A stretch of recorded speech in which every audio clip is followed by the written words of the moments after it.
Those of you who have attended the previous years will know that we like to start things off by stretching our minds a little, by looking at things from a different perspective, a different angle. You look at the Great Big Dipper, there are 7 stars. Do you think they are all next to each other? No, there's a third dimension. They just happen to be projected looking like a Big Dipper. Most of our audience here is more focused on art. Any other trained physicists here? Show of hands. Okay, thought it would be 0.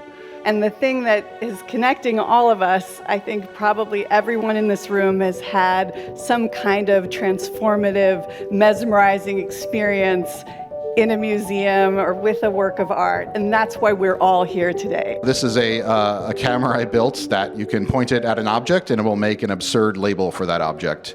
So here's a notebook I had. I called it a Thought Keeper, Scribble Vault, Ink Wrangler, or Idea Burrito.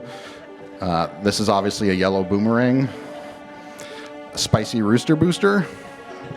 As we talk about the First Amendment in art, I think we have to start with the most basic principle.